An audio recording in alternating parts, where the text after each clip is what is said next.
lo primero en lo que pensás si te digo 1985? Muchas cosas, pero indudablemente la elección y la sentencia a las juntas militares, que fue en diciembre del 85. ¿En qué momento político se encontraba la Argentina en 1985? Fue un momento muy especial, todavía duraba la euforia de la recuperación democrática. En 1985 todavía estaba muy fuerte el gobierno de Alfonsín. Era un velero que venía con todas las velas desplegadas. En el 84 habíamos hecho el plebiscito por el Tratado de Paz y Amistad con Chile, un hecho inédito en la historia política de la Argentina. Nunca se había hecho un plebiscito en ningún periodo democrático anterior. ¿Y cómo salió el plebiscito? 80-20, Ok. con una participación masiva de la sociedad. Ese era el concepto de democracia participativa. Venía desarrollándose todo lo que tenía que ver, que culmina en diciembre del 85 con la sentencia a las juntas militares, la política de desjuzgamiento, de violación de derechos humanos, la creación de la CONADEP, la puesta en marcha del Plan Alimentario Nacional, que fue sin lugar a dudas la mejor política social que tuvo la Argentina desde la recuperación democrática. En fin, era un momento, te reitero, de mucha fortaleza del gobierno. El Plan Austral había entrado en funcionamiento en junio del 85 y había bajado abruptamente la inflación a través de no solamente la impresión de una nueva moneda, sino de una política de desagio de deudas. Se había desendeudado la sociedad, excepto la deuda externa con el Fondo Monetario Internacional, que, como ocurrió siempre con los gobiernos que no lo supieron o no la pudieron abordar, terminó siendo grave problema económico de la Argentina más adelante, en el 88-89. Pero fue un año extraordinariamente importante para el gobierno de Alfonsín y para el proceso democrático. Mencionaste el juicio a las juntas. ¿Qué importancia tenía, qué peso tenía para la sociedad civil en la vida diaria? No, tenía un peso decisivo, porque la recuperación democrática en Argentina tuvo una particularidad que no se presentó en ningún otro país de América Latina. Yo casi te diría que ni del mundo. La transición democrática, es decir, el traspaso de una dictadura militar a un régimen democrático, no fue pactada. En el resto de todos los países de América Latina se pactó la transición democrática. Por eso en ninguno hubo juicios como hubo en la Argentina. En la Argentina no fue pactada. ¿Y por qué no fue pactada? No fue pactada por 2 o 3 factores. En primer lugar, porque en la Argentina ya venía haciendo conciencia sobre la violación de los derechos humanos la labor, la tarea y la pelea de los organismos de derechos humanos. Y en segundo lugar, porque ganó el radicalismo, porque ganó Alfonsín, que se había comprometido en la campaña electoral a desconocer la ley de autoamnistía que habían dictado los militares. Esa fue una de las razones por las cuales Alfonsín le gana a Luder, que Luder había dicho que él iba a respetar esa ley de autoamnistía y Alfonsín dijo que no, lo que llevó a muchísimos peronistas a votarlo a Alfonsín. ¿Muchos peronistas votaron a Alfonsín en el 85? Muchísimos. Para que te des una idea, puesto en números, en términos matemáticos, el radicalismo venía siendo un partido desde hacía 15 años, 20 años, que cada vez que había procesos electorales rondaba el 25% de los votos. Partido importante, pero era una minoría, digamos, que no salía de ese marco. Alfonsín saca el 52%. Era evidente que no se trataba de votos del radicalismo. Hubo una gran afluencia de votos peronistas hacia Alfonsín, que recién los empieza a recuperar el peronismo en el 87 con la renovación. Algunos ni siquiera los recupera, se quedan en el gobierno de Alfonsín. Leopoldo, en el 85 encabezás la lista. Sí. ¿Cómo te ganaste ese lugar? ¿Cómo fue ese proceso de negociación? En realidad no fue un proceso de negociación traumático porque, te reitero, era el mejor momento del alfonsinismo. Fue en el marco de una mesa de acuerdo entre los sectores internos y además porque ese fenómeno del alfonsinismo, que era una especie de anomalía dentro del radicalismo, como lo fue Kirchner dentro del peronismo en su momento, le dio un lugar muy expectante a las generaciones jóvenes, digamos. Nosotros veníamos de una larga militancia, pero una militancia prácticamente en el anonimato de la clandestinidad, porque era una militancia en la que habíamos atravesado 6 o 7 años de la dictadura que inauguró Onganía, más 6 o 7 años de la dictadura que inauguró Videla. O sea, no teníamos exposición pública. Claro. Recién aparecemos, irrumpimos en el 83, lo que no significaba que no tuviéramos formación política no tuviéramos una trayectoria, pero de otra naturaleza. No tenían ni conocimiento público. No había conocimiento público. Claro. Y a mí me tocó enfrentarme, por ejemplo, en esa elección con Cafiero, nada más y nada menos, con Antonio Cafiero, y con Oscar Allende, que eran una especie de... Pesos pesados también, ¿no? Era una especie de próceres de la política. Claro.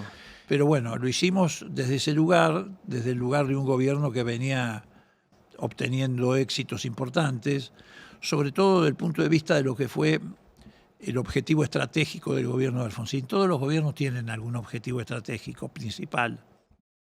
El de gobierno de Alfonsín era estabilizar la democracia. Y en ese sentido había tenido y tuvo éxito porque estabilizó la democracia. Repasando un poco los hechos más significativos del año, hay algo que nos llamó la atención, que es el presidente y los organismos de derechos humanos convocan a la Marcha por la Democracia, en la cual Alfonsín no solamente habla de la cuestión vinculada a los derechos humanos, sino también de una crisis económica por venir, y habla de la famosa economía de guerra. Exactamente. ¿Qué recordás de ese discurso? ¿Qué significaba que un presidente hable de una economía de guerra? Fue una gran movilización y yo te diría que fue el disgusto más grande que nosotros tuvimos con Alfonsín.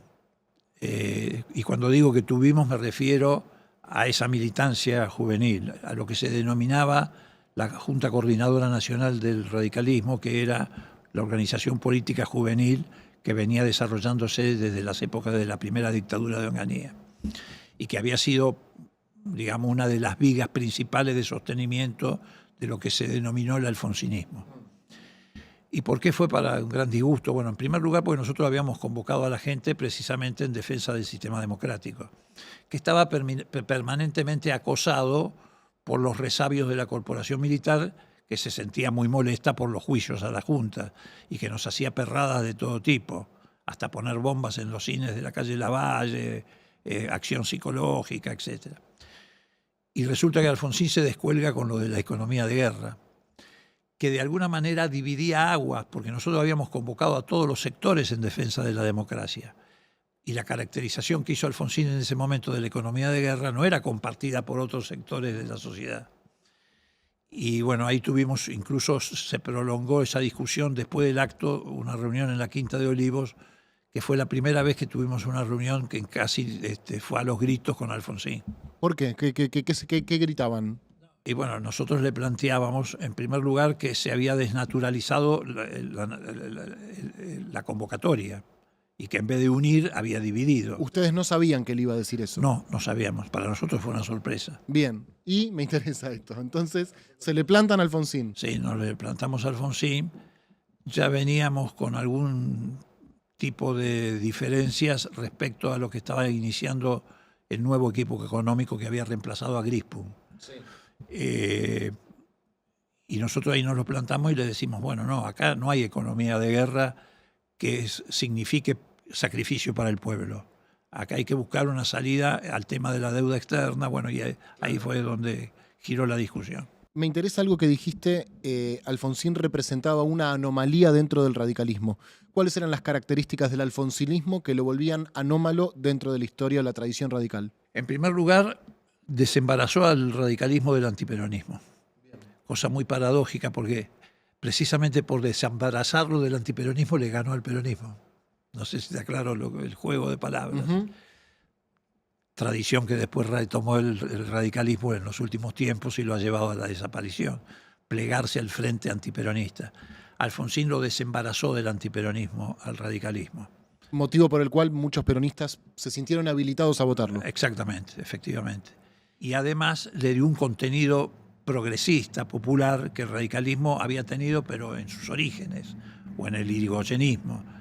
Y naturalmente actualizado a los tiempos que le tocó liderar a Alfonsín. Y en ese sentido fue una anomalía. Anomalía que se acentúa cuando él decide el camino que decide transitar en materia de juzgamiento de los derechos humanos. No es que todo el radicalismo estaba de acuerdo con esa política. Él se apoyaba mucho en lo que había venido de afuera del radicalismo a acompañarlo. Claro. Es decir, el alfonsinismo era, y en eso se pareció a la transversalidad kirchnerista, era el núcleo radical acompañado de distintos sectores progresistas que se suman. Peronistas, comunistas, gente que venía del progresismo de izquierda, etcétera, el Partido Comunista, buena parte de los cuadros del Partido Comunista acompañaron el fenómeno de Alfonsín. ¿Y quién era la voz más potente dentro del radicalismo que cuestionaba la política de derechos humanos? No había un dirigente que la cuestionara, Ok. pero había varios dirigentes que la cuestionaban o la miraban con recelo o con temor a lo que podía suceder. Porque además, te reitero, fue una política muy audaz para lo que eran los gobiernos democráticos que empezaban a renacer en esa década. Además de ser audaz, era una política riesgosa porque Argentina estaba aislada. Nosotros éramos una isla democrática. Teníamos del otro lado de la cordillera Pinochet, dictadura militar en Uruguay, dictadura militar en Brasil, la más antigua de aquella década, dictadura en Bolivia. Era una situación compleja, difícil. Por eso siempre se presentó en el mundo como un ejemplo, como algo que rompía los moldes.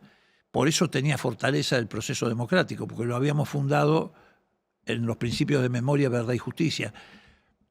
Los golpes militares han sido recurrentes en la Argentina en aquel entonces y aparecían gobiernos democráticos débiles, o porque estaba proscripto el peronismo y por lo tanto no tenían legitimidad, o porque no juzgaban a quienes habían llevado adelante los golpes, arrasando con los derechos y las libertades de los argentinos. La fortaleza del gobierno de Alfonsín, que le permitió gestar el pacto democrático, fue precisamente que cumplió su palabra y juzgó los delitos de lesa humanidad. También fueron candidatos, dijiste, próceres de la política argentina, como el doctor Oscar Allende y Cafiero, Antonio Cafiero. ¿Te cruzaste con ellos en la campaña? ¿Debatieron en alguna instancia? La campaña y en el recinto de la Cámara de Diputados. Yo ya venía de ser diputado y ellos también. No, Allende no. Allende había sido candidato a presidente en el 83 y compitió con Alfonsín, pero no había entrado en la Cámara. Entró en esa elección que competimos. Sí, pero debatíamos en la campaña electoral y debatíamos en el recinto de la Cámara. Hay algo que no tengo claro. No había Congreso en dictadura, asumen todos en el 83, es decir, se elige La totalidad. La totalidad de los cargos. ¿Cómo se definía quiénes duraban 4, quiénes duraban 2? En la sesión preparatoria, en la primera sesión, se hacía un sorteo con un bolillero, o mejor dicho, con 2. Un bolillero con los nombres de los diputados por distrito y un bolillero con 2 o 4 años. Sacaban la bolilla y te tocaba 2 o 4. A los que le tocaban 2 se querían matar. A mí me tocó 2. Claro. Que fueron 6. Que fueron 6 porque fui a la reelección, digamos. Claro. Y ya en las reelecciones ya estaba normalizado en los periodos y ya no se hacía más sorteo. Dijiste, fue una decisión audaz y fue una decisión riesgosa la de Alfonsín. ¿Vos tuviste consecuencias por ese riesgo? ¿Todavía se vivía con preocupaciones a recibir algún tipo de amenazas o de agresión física por parte de la resaca del poder militar? Sí. Bueno, el propio Alfonsín fue objeto de un atentado. Todos dicen, y con cierto grado de razón, que el atentado contra Cristina fue el primer atentado, porque fue un atentado casi cara a cara, digamos, ¿no? Además transmitido por televisión. Uh-huh.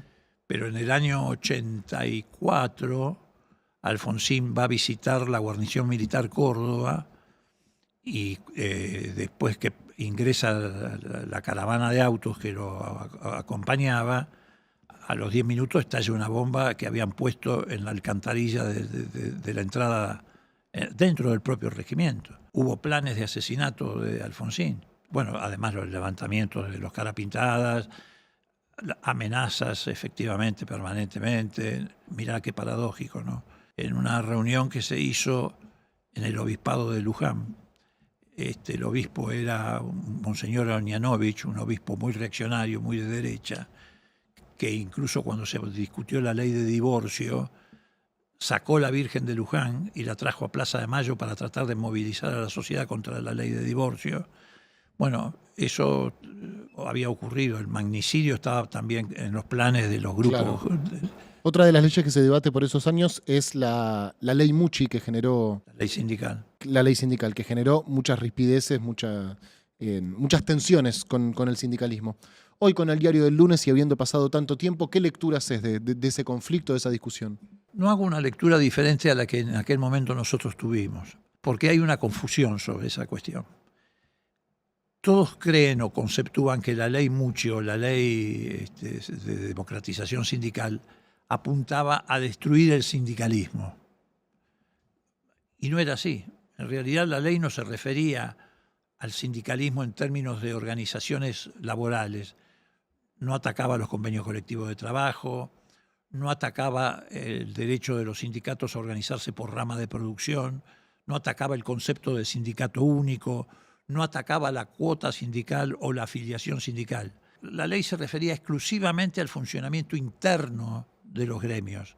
Por eso se denominaba ley de democratización sindical. No es que pretendía, como se pretende ahora, arrasar con todos esos derechos o lisa y llanamente arrasar con la estructura sindical. Lo que se pretendía es que tuvieran un funcionamiento democrático hacia el interior. Padrones controlados, representación de minorías, que hasta el día de hoy en muchos sindicatos no hay.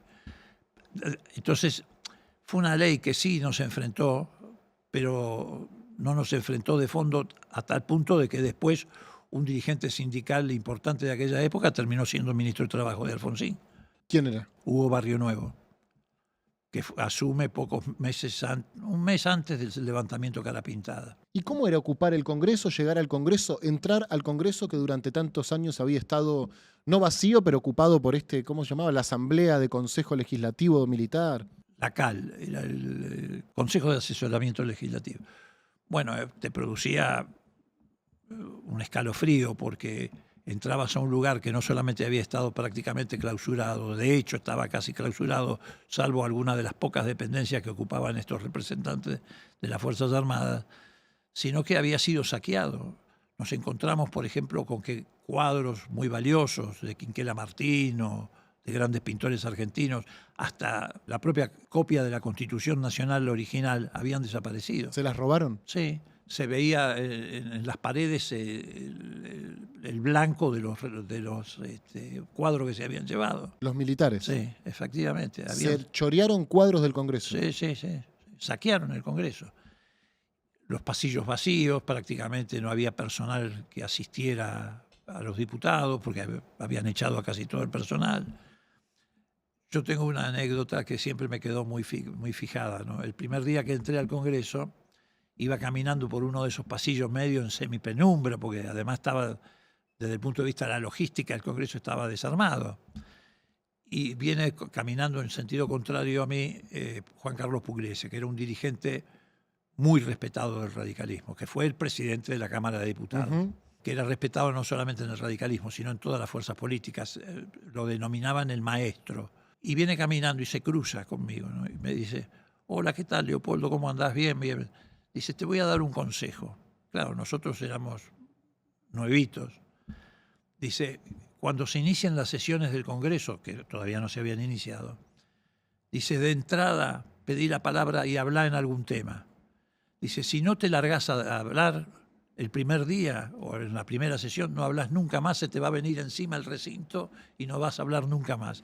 Y tenía razón, y fue así. ¿Y lo hiciste? Sí, y muchos diputados que yo conocía, o que conozco, que eran muy capaces y que tenían, digamos, muy buena formación, no lo hicieron, y es que enmudecieron para siempre. Trabajaban muy bien en comisiones, pero era como que el recinto te inhibía, y si no rompías esa inhibición, te quedabas ahí. Claro. Mudo. Mudo. ¿Alfonsín definía las listas? No tanto como se supone. No te digo que le resultaba indiferente. Pero no te eligió Alfonsín. No me eligió Alfonsín. No. Tenía, sí, por supuesto, una opinión sobre las listas, etcétera, pero no era de sentarse a hacer listas. Ok, me quiero meter en la campaña. ¿Qué hitos de campaña recordás? ¿Cómo fue esa campaña? ¿Cómo fue recorrer la provincia? Bueno, yo venía de recorrerla 2 o 3 veces, porque nosotros incluso durante los periodos de dictadura militar recorríamos, hacíamos reuniones, por supuesto que limitadas, cerradas, etcétera. Pero teníamos un conocimiento importante de lo territorial, digamos, ¿no? Fue una campaña en la que siguió un estado de ebullición muy fuerte como la del 83. Es más, si vos mirás la elección del 85, el radicalismo gana la elección mejor que la del 83. No en términos de el volumen cuantitativo de votos, pero sí territorialmente. Para que te des una idea, Pedro, en el 85 el radicalismo gana todas las provincias argentinas, menos La Rioja y Formosa. La Rioja por la presencia de Menem, que se había pegado al gobierno de Alfonsín en los primeros tiempos del alfonsinismo, y bueno, Formosa porque tenía una estructura del peronismo imbatible. Pero salvo esas dos provincias, el radicalismo ganó todas. Es más, ganamos en La Matanza por primera vez. Fue la primera y única vez que el radicalismo ganó La Matanza al peronismo, o que el peronismo perdió La Matanza. Claro. O sea, ¿podemos decir que el 85 fue la mejor elección histórica del radicalismo? Sin lugar a dudas, desde el punto de vista territorial, sin lugar a dudas. Lo que pasa es que era una elección de medio término y no se notó en términos de poder, porque no se elegía el intendente. Si se hubiera elegido el intendente en La Matanza, hubiera sido radical. Y si se hubieran elegido los gobernadores, todos los gobernadores menos Menem, y no me acuerdo en aquella época quién era el gobernador de Formosa, hubieran sido radicales. Claro. Fue una elección con mucho entusiasmo, mucha militancia juvenil. Bueno, ayudó en la aparición de la renovación peronista. Porque dividió las listas. No solamente porque dividió las listas, que no te voy a decir que nos vino mal, claro, sino porque también le dio una impronta diferente a la campaña electoral. A ver, paradójica, y claro, porque, digamos, paradójicamente, yo siempre digo, cuando aparece la renovación peronista, Cafiero, De la Sota, Grosso, lo que fue la renovación, a nosotros nos vino muy bien porque tuvimos enfrente una oposición que confluyó al pacto democrático. Ahora, nos vino muy mal porque apareció una oposición que tuvo capacidad competitiva y nos ganó las elecciones del 87. Claro. Pero nos vino muy bien desde el punto de vista de la consolidación del proceso democrático, porque actuábamos en espejo y generamos ese pacto democrático, que no está escrito en ningún lado. Vos viste que se habla del pacto democrático, no existe un documento. Es tácito. ¿Y qué era lo tácito? Lo tácito era que nos comprometíamos, después de las sangrientas experiencias que habíamos vivido los argentinos, a que no nos íbamos a proscribir nunca más, a que no nos íbamos a encarcelar entre nosotros nunca más, o a que no íbamos a matarnos nunca más. El pacto democrático se empieza a romper con Cristina, que es cuando empieza la persecución contra Cristina, porque todas estas premisas desaparecen. La proscriben, la intentan matar y la encarcelaron. Pero ese pacto democrático se fundó en la aparición también de la renovación peronista. ¿La campaña estaba totalmente concentrada en la figura de Alfonsín o vos y otros protagonistas también tenían un peso importante? No, estaba muy concentrada en la figura de Alfonsín. Me acuerdo que una de las consignas de campaña era no le ate las manos a Alfonsín, por ejemplo. Pero sí teníamos protagonismo. Teníamos, hago plural porque hicimos una campaña entre Capital Federal y Provincia de Buenos Aires muy articulada, muy coordinada. El candidato en Provincia de Buenos Aires era Marcelo Stubring, que encabezaba la lista de Capital. Claro. Y yo encabezaba la lista. Tanto es así que tanto el acto de apertura de campaña que hicimos en el Luna Park, como el acto cierre de campaña que lo hicimos en la cancha de Boca, en la vieja Bombonera, lo hicimos de manera conjunta. Y en general llevábamos las consignas, etcétera, de manera conjunta. ¿Y quién cerró ese acto? Ese acto, bueno, lo cerró Marcelo, lo cerré yo, habló un dirigente sindical nuestro, pues nosotros en aquella época teníamos una expresión sindical muy importante, de apellido Bello, que era el secretario adjunto de Nesmata, de la fábrica Mercedes-Benz, y habló el presidente del partido de la provincia de Buenos Aires, Juan Manuel Casella. ¿Y recordás algo de ese discurso? Recuerdo, sí. Recuerdo que en un momento dado del discurso yo dije que la historia argentina había dado un vuelco y que en los ranchos de la Argentina y en los barrios pobres de la Argentina ya no solamente estaba la foto de Evita con una vela, sino que la gente le había agregado la foto de Alfonsín. ¿Y cuándo se empieza a resquebrajar la imagen de Alfonsín frente a esos sectores de la sociedad? Y cuando empieza a declinar el Plan Austral y a partir de los episodios de Semana Santa, cuando dan vuelta las campañas que llevaban adelante los sectores de la derecha en la Argentina en términos psicológicos, lo que había sido un triunfo del pueblo argentino, que era frenar por primera vez un golpe de Estado con la gente en la calle, porque la gente salió a la calle a defender la democracia como nunca había ocurrido antes en la historia argentina, ni siquiera con el propio Perón, aunque en alguna medida también había salido la gente el 16 de junio del 55 con el bombardeo.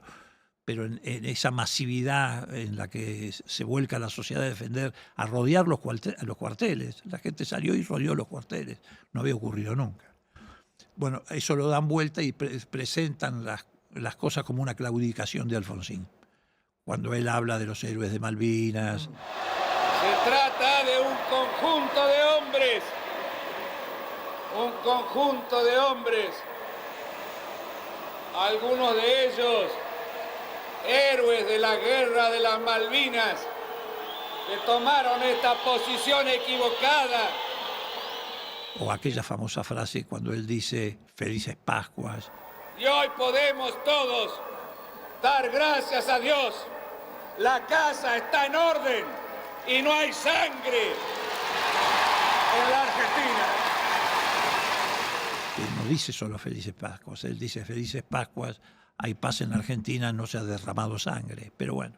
Quedó Felices Pascuas. Quedó Felices Pascuas. Quedó Felices Pascuas. Y después describe la política económica, sin lugar a dudas. ¿Qué rol jugaba el gobernador Armendáriz? Era un buen gobernador, un buen administrador. No era una figura política, digamos, en el sentido de liderazgo político. Fue un gobernador honrado, honesto, que administró bien, pero no tenía un peso decisivo en términos de liderazgo político. ¿Y qué peso tenían dentro del radicalismo la Franja Morada y la Coordinadora? Un peso muy importante, porque lo venían teniendo de antes. Es decir, Alfonsín es producto de la confluencia de la Coordinadora, que había nacido en el 68, en 1968, en plena dictadura militar de Onganía, y que había roto los primeros moldes tradicionales del radicalismo, porque fue la que se vinculó, digamos, a los grupos del peronismo, de la resistencia peronista. Es cuando se levanta por primera vez la consigna de elecciones libres sin proscripciones. Ya no era una consigna solo del peronismo, sino de todo el sistema político, con la que se llega a la elección del 72. La Coordinadora además había desarrollado una política hacia afuera del radicalismo. El radicalismo era una buena máquina electoral, pero no era una expresión política de peso entre los trabajadores, en el movimiento estudiantil, etc. Ese trabajo que habíamos hecho en los frentes y que nos permitió el desarrollo de estructuras estudiantiles, sindicales, barriales, se vuelca hacia el radicalismo y confluye con una generación que era la de Alfonsín, que ya no eran jóvenes, era una generación intermedia, y esa articulación entre esa generación y la Junta Coordinadora es lo que genera el alfonsinismo. ¿Y qué dirigentes emergieron de la Franja o de la Coordinadora en aquellos años que podamos conocer hoy? Y bueno, que conozcas hoy ya no tanto, porque hoy ya somos bastante mayorcitos, pero bueno, Marcelo Stubrin era uno de ellos, Cotino Siglia, el Chaqui Cáceres en Santa Fe, Federico Storani, bueno, qué sé yo, no quiero ser injusto, pero infinidad de dirigentes. Leopoldo, el bipartidismo era muy fuerte por esos años, pero te quiero preguntar por los partidos fuera de esa polarización. En ese año, en 1985, la UCD llena el estadio de River. ¿Qué recordás de ese liberalismo? ¿Tenías algún vínculo con ellos? ¿Alfonsín tenía algún vínculo con ellos? ¿Cómo era el diálogo político con ese sector? Yo recién te decía, o hablábamos de la característica de que Alfonsín había despojado el radicalismo del antiperonismo y que paradójicamente eso le había permitido ganar la elección al peronismo. La UCD era lo que teníamos a la derecha, a nuestra derecha, y seguía siendo la expresión del antiperonismo. Y era el sector que más combatía nuestras políticas, sobre todo en materia del juzgamiento de los delitos de lesa humanidad, etc. Ahora, lo hacía desde un liberalismo puro, por decirlo de alguna manera, ¿no? Liberalismo político. Adquirió importancia y significado, cosa que tampoco nos preocupaba demasiado porque el proceso democrático necesitaba que la derecha también se encauzara en el régimen democrático, que en vez de ser golpista, participara en el proceso democrático. Lo que no significa que nosotros alentábamos que se desarrollara como expresión, pero lo veíamos como parte del pluralismo político que necesitábamos para consolidar el sistema democrático, porque antiguamente esa derecha iba a golpear la puerta de los cuarteles. Mejor que tuvieran representación a que no la tuvieran. Absolutamente, que tuvieran representación y que participaran en el debate político. Y el debate era importante. Alzogaray, que era un personaje que había participado de gobiernos militares, había sido ministro de Frondizi en el peor momento de la entrega frondicista, etc., De todas maneras hay que reconocerle que tenía nivel intelectual. No es comparable con los liberales de hoy o los neoliberales de hoy, que son mamarrachos y fantoches. Era un tipo que tenía un nivel intelectual importante y enriquecía el debate político en el Congreso. El Congreso tenía un gran prestigio en esos años. Pero ¿cuál era el prestigio del Congreso? No solamente el hecho de que la gente había abrazado la democracia con entusiasmo, sino que el Congreso tenía un gran nivel. Los debates se televisaban, la ley de divorcio, debate de la deuda externa que duró 2 o 3 días, Cafiero, Baglini por el radicalismo, Alzogaray, le daban jerarquía a la política. Y eso para nosotros era muy importante, porque la base del sistema democrático es precisamente el protagonismo que tiene la política. A menor protagonismo, más debilidad de la democracia. Leopoldo, nosotros tenemos un capítulo por cada elección de medio término. De la década del 80 tenemos 2. Obviamente la figura estelar de la década del 80 es Alfonsín. Te quiero preguntar por quién va a ser la figura estelar de la década del 90. ¿Qué lugar tuvo Carlos Menem durante el alfonsinismo? Menem era un intuitivo por naturaleza. Cuando gana Alfonsín, instintivamente la dirigencia peronista de aquel entonces se pone de la vereda de enfrente en una actitud de confrontación muy fuerte. Para que te des una idea, Pedro, nosotros en la campaña electoral decíamos, como consigna, entre tantas decíamos, somos la paz, somos la vida. El peronismo decía, somos la rabia. Eso era no entender lo que había pasado en la Argentina y lo que había sucedido en los años anteriores en la Argentina. Menem hizo todo lo contrario. Menem, apenas se restaura el proceso democrático, se abraza a Alfonsín. Cuando te digo se abraza literalmente. Como gobernador de La Rioja. Él era gobernador en La Rioja. ¿Era el más alfonsinista de los gobernadores peronistas? Sin lugar a dudas. Sin lugar a dudas. Tanto es así que en el 84, en noviembre del 84, cuando se hace este plebiscito a favor o en contra de la paz con Chile, él se pone a favor, es uno de los pocos dirigentes peronistas que se pone a favor y hace campaña a favor del Tratado de Paz y Amistad con Chile. Y la hace con Alfonsín. O cuando lanzamos el PAN, el Plan Alimentario Nacional, vos sabés que yo siempre digo que del gobierno, de los primeros días del gobierno de Alfonsín, lo que se recuerda es el decreto en el que él ordena el procesamiento de las juntas militares. Decreto que emite a los 3 o 4 días de asumir.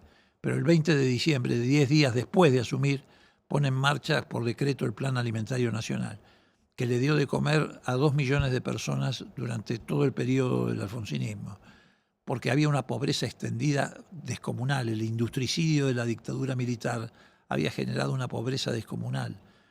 Existían las villas de emergencia, pero la dictadura militar hizo aparecer los asentamientos, que eran aún estructuras más pobres que las villas de emergencia. Entonces había que darle de comer sobre todo a los chicos. ¿Qué hace Menem? Se viene al lanzamiento del Plan Alimentario Nacional, que se hizo en Quilmes, en un acto multitudinario con Monseñor de Nevales, etc. Es decir, él tenía una gran intuición. Y me acuerdo que en ese acto de Quilmes, cuando entra Menem, que ya era un personaje popular, tapa de la revista Gente, etcétera, etcétera, mucha gente del acto que era peronista le decía, disculpame hermanito, pero esta vez lo voté a Alfonsín. Y Menem les contestaba, te digo porque yo iba al lado de él, quédate tranquilo, en la próxima me vas a votar a mí de presidente. Te estoy hablando del 84 y él fue candidato en el 89. Dicho y hecho. Dicho y hecho. Cumplió. Cumplió. Con eso cumplió. Hablabas de la revista Gente. Bueno, obviamente no había internet ni celulares. No sé qué lugar ocupaba la televisión en la campaña, qué lugar ocupaba la radio, qué lugar ocupaba el diario, qué lugar ocupaba la territorialidad. ¿Cómo se hacía campaña en 1985? La radio había ocupado un lugar muy importante en el peronismo. Perón es el que descubre, entre comillas, el valor que tenía la radio como herramienta de acción política. Es Perón. Por eso los mensajes de Perón por radio o de Evita tenían una enorme masividad. En la campaña de Alfonsín, la masividad o la herramienta principal fue la televisión.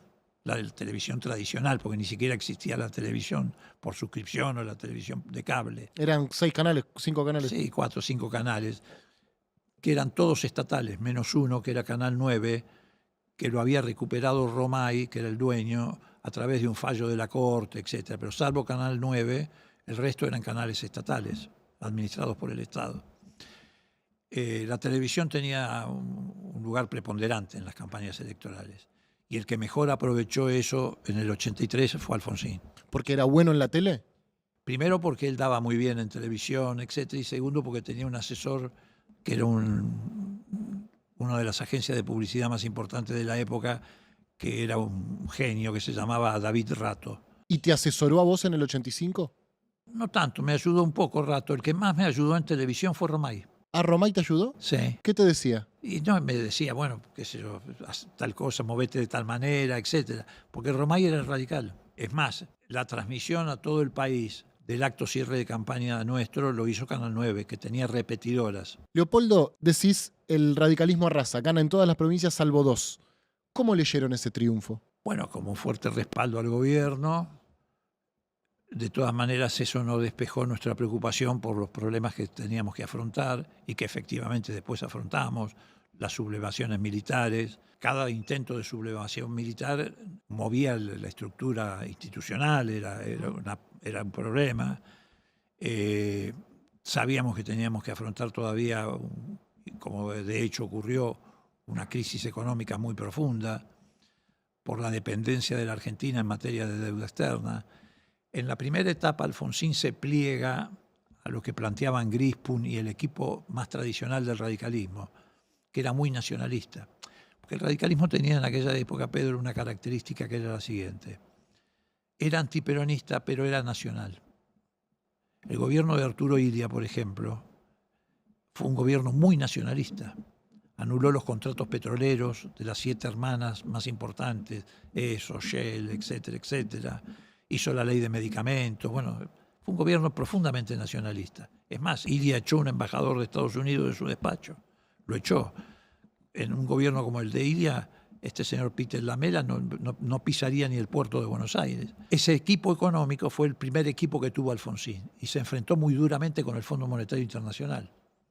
Hay una anécdota que es famosa. En el Ministerio de Economía viene la delegación del Fondo Monetario Internacional a discutir con el ministro que era Grispun. Grispun era un economista de Avellaneda. Bueno, como toda misión del fondo le pretende imponer condiciones, tal cosa, tal otra, tal otra. Grispun se levantó del escritorio, se dio vuelta, se bajó los pantalones y dijo, ¿qué quieren? ¿También dar que yo les dé esto? Y lo sacó volando del despacho. Perdón, Leopoldo. Le mostró el culo. Le mostró el culo. Okay. Pobre Grispun no duró mucho tiempo más en el ministerio. Con esto que te quiero decir, el grave problema de aquel gobierno fue, como casi todos los gobiernos, el tema del endeudamiento externo, deuda, claro. la deuda externa. Se quiso hacer un club de deudores de América Latina, pero claro, cada vez que Grispun levantaba el teléfono y hablaba con el ministro de Economía de Pinochet, o el ministro de Economía de Brasil, etcétera, los tipos lo escuchaban, cortaban, levantaban el otro, llamaban a Washington y decían, mira, acá hay un loco que quiere joder al fondo haciendo un club de deudores, que llegó incluso a tener cierto grado de formalidad en lo que se llamó el Consenso de Cartagena. Te voy a hacer las últimas 2, Leopoldo. La primera es, ¿qué pensás que te diría aquel Leopoldo Moró de 40 años si le contaras que te fuiste de la Unión Cívica Radical y que ahora integrás una coalición de la cual también forma parte el PJ? Yo creo que estaría contento porque yo siempre dije que yo me fui del radicalismo para seguir siendo radical y alfonsinista y irigoyenista. Si me hubiera quedado hubiera perdido esa identidad. Así que yo creo que estaría satisfecho ese Leopoldo Moró. Y también estaría satisfecho, y esto no lo digo como un autoelogio, por el intento de sostener la coherencia. Digo el intento porque tampoco uno puede creer que siempre ha sido coherente. Digo, pero he intentado ser coherente. Ahora la invierto. ¿Qué le diría este Leopoldo Moró al de 1985? Bueno, que no me equivoqué en la elección que hice en su momento. No me refiero a la elección como competencia electoral, sino a la elección política que hice en ese momento. ¿Por qué? Porque formé parte de la generación que cerró la brecha entre el radicalismo y el peronismo, que se cierra, empieza a cerrarse en la hora del pueblo, en la multipartidaria, en el pacto democrático, y que termina de cerrar definitivamente el gobierno de Néstor y Cristina cuando llaman a la transversalidad, porque también ellos son una anomalía dentro del peronismo. y hacen una convocatoria que trasciende al peronismo. Y por eso yo pude confluir con otros compañeros de militancia dentro del concepto. Ellos habían levantado el concepto de patria para todos y nosotros le sumábamos el concepto de democracia para siempre. Porque el grave problema que había entre el radicalismo y el peronismo, históricamente, ¿cuál había sido? El peronismo privilegiaba la justicia social por sobre la libertad. Y el radicalismo privilegiaba la libertad por sobre la justicia social. Y eso significó una división, una grieta, como se dice ahora, que durante muchos años aprovechó la derecha y los grupos oligárquicos para meterse en esa endija y desde ahí pivotear en favor de los intereses de los sectores más poderosos y de los grupos de poder. Eso empieza a cerrarse, no se cierra de la noche a la mañana. Se cierra en el discurso de Balbín despidiendo los restos de Perón, en la lucha compartida contra la dictadura militar. A ver, cuando yo iba preso y había presos peronistas, presos comunistas. Todo eso va creando una base de acción política que concluye en el Pacto Democrático. Leopoldo, la última se la vamos a hacer a todos los invitados. Si pudieras redactar la Constitución Nacional a tu gusto, sin tener que consensuarla con nadie, ¿mantendrías las elecciones legislativas así como están, cada 2 años en medio de las presidenciales? Sí, sí, porque creo que es un elemento de control. A ver, en esto opino distinto a Cristina, que ella está a favor de las elecciones cada 4 años. Yo creo que cada 2 años es importante porque de alguna manera obliga a los gobiernos a tomar en cuenta la opinión popular, hace más participativa los procesos democráticos. Ahora, si a mí me tocara redactar una nueva Constitución, no solamente cambiaría los artículos operativos de la Constitución, sino también la parte dogmática. Porque muchas veces en las reformas constitucionales ha ocurrido, se cambian los artículos operativos, pero después las Cortes Supremas, que actúan en definitiva como el último intérprete de la Constitución, te usan la parte dogmática para neutralizar los cambios que hiciste en lo operativo. Leopoldo, muchísimas gracias. Ha sido un placer conversar con vos sobre las elecciones de 1985. Gracias.